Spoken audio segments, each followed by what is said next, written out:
కారం రంగు రుచితో ఉంటుంది. ఆచి మిరపపొడి అదరగొట్టే కారం రంగు రుచి. కృష్ణా జిల్లా నున్న మార్కెట్ వెలవెలబోతుంది. ఆసియాలోనే అతిపెద్ద మామిడి మార్కెట్గా పేరొందిన నున్న ఇప్పుడు ఖాళీగా ఉంది. సరుకు లేక దుకాణాలు తెరుచుకోవడం లేదు. సాధారణంగా జనవరి నాటికే ట్రక్కుల మీద ట్రక్కులు మామిడి లోడ్ వచ్చుండేది. కానీ మార్చి ముగుస్తున్నా సరుకు రాక మార్కెట్ బోసిపోతుంది. విజయవాడ సమీపంలోని నున్న మామిడి మార్కెట్ మామిడి ఉత్పత్తులకు ప్రసిద్ధి. ఇక్కడి నుంచే రాజస్థాన్, గుజరాత్, మహారాష్ట్ర, మధ్యప్రదేశ్, ఉత్తరప్రదేశ్, ఢిల్లీ, ఇతర రాష్ట్రాలకు పెద్ద ఎత్తున మామిడి ఎగుమతులు జరిగేవి. నూజివీడు, మైలవరం, రెడ్డిగూడెం, విస్సన్నపేట మండలాల నుంచి ఇక్కడికి మామిడిని తీసుకురావడం ఆనవాయితీ. ముఖ్యంగా బంగినపల్లి, తోతాపురి రకాల మామిడి ఎగుమతులకు ఈ ప్రాంతం ప్రసిద్ధి. అయితే ఈ ఏడాది మార్చి 3వ వారం గడుస్తున్నప్పటికీ మార్కెట్లో మామిడి సరుకు అనుకున్న స్థాయిలో కనిపించడం లేదు. దిగుబడి తక్కువ ఈ సంవత్సరం కూడా రేట్లు అధికంగా ఉంటాయి. తక్కువ రేటు అనేది మధ్యతరగతి కుటుంబం వాళ్ళు కాయలు తినని పరిస్థితి ఏర్పడుద్ది. ఇది సంవత్సరం కాయలు దిగుబడి తక్కువ అవడం వల్ల మార్కెట్ కొంచెం తెరవడానికి కొంచెం టైం పట్టిద్ది. రేపు 5వ తారీఖు నుంచి మార్కెట్ మొత్తం కలకలాడిపోతూ ఉంటుంది.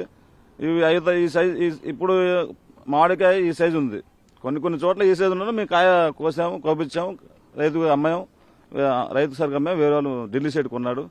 ఎక్కువ ఇక్కడ కొనేవాళ్ళు ఎవరంటే మామిడికాయలు ఎక్కువ ఢిల్లీ, యూపీ, ఎంపీ, హర్యానా, మహారాష్ట్ర ఈ రాష్ట్రాల్లో ఎక్కువ దిగుబడి ఎగుమతి అవుతుంటది. ఈ ఏడాది పంట దిగుబడి చాలా తక్కువగా ఉంది. అప్పులు చేసి పెట్టుబడి పెట్టిన సొమ్ము కూడా చేతికి వచ్చే పరిస్థితి కనిపించడం లేదు. గత 50 ఏళ్లలో ఇలాంటి పరిస్థితి ఎన్నడూ చూడలేదు.